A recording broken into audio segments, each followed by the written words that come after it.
Olá! Na aula anterior, vimos por que separar resíduos é essencial para a eficiência e a organização das obras.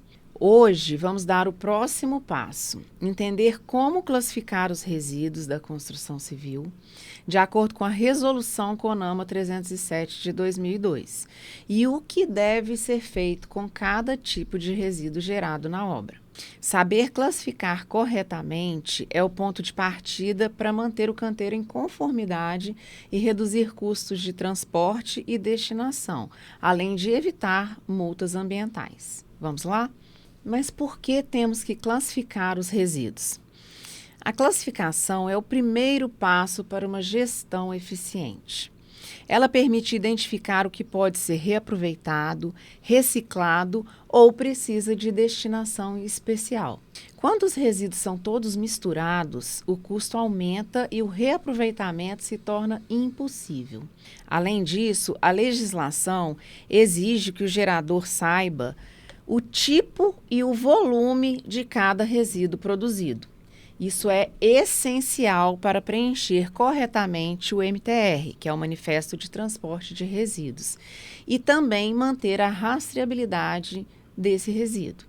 Então, vamos falar um pouco mais sobre a classificação de todos os tipos de resíduos gerados na construção civil.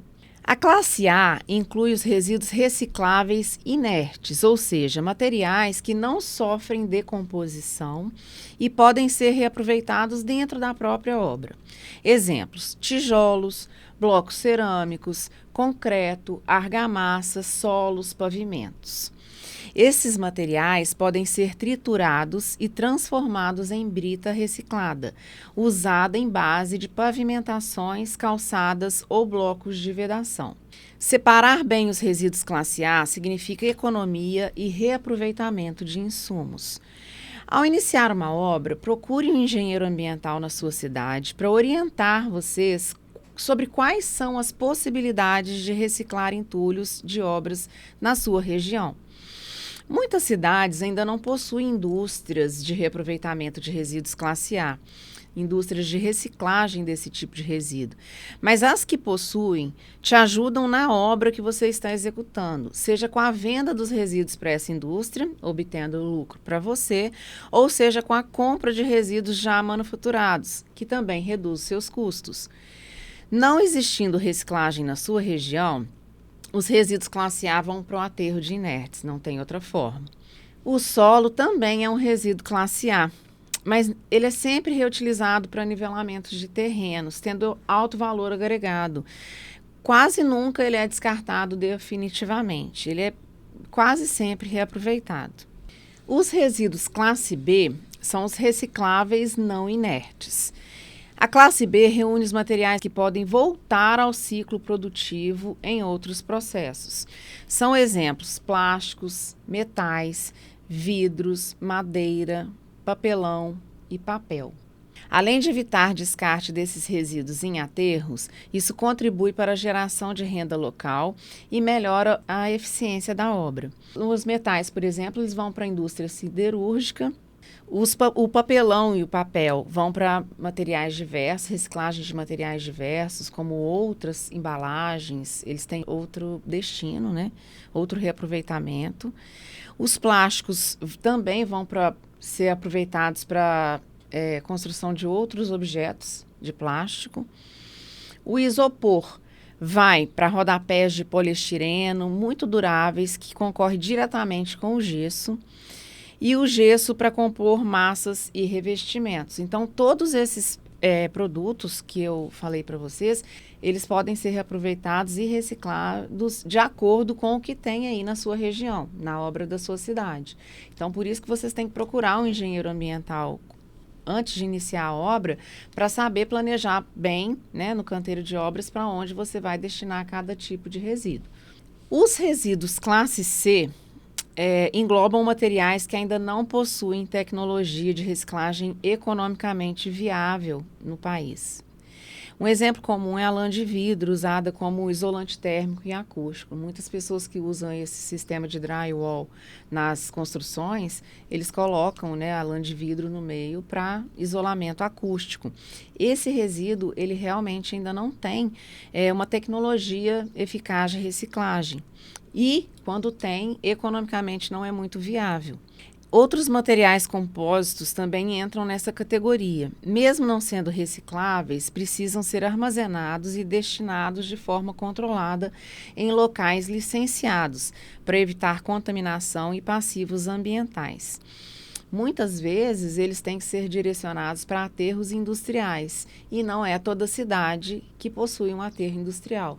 Então, você também tem que ter essa informação correta para saber qual é o aterro industrial mais próximo e qual empresa executa esse serviço, para evitar que esse tipo de material acabe caindo lá no aterro de inertes, que não é o local adequado para ele.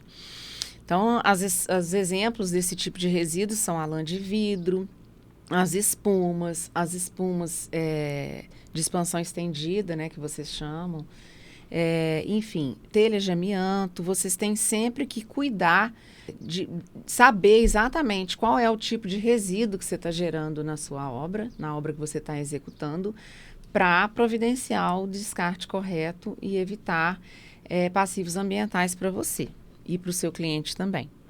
Existem também os resíduos classe D, que são os resíduos perigosos.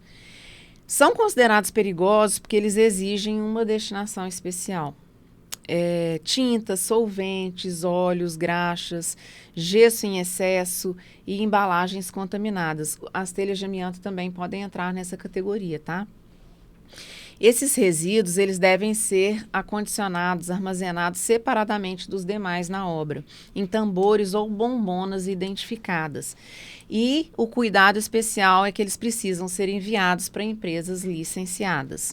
O transporte deve ser acompanhado do MTR, do Manifesto de Transporte de Resíduos, e do certificado de destinação final. Logo que ele chega no local de descarte definitivo, quem recebe esse material tem que emitir o CDF, que é o certificado de destinação final. Então, o MTR e o CDF, eles caminham juntos. Mais para frente eu vou explicar para vocês como que funciona.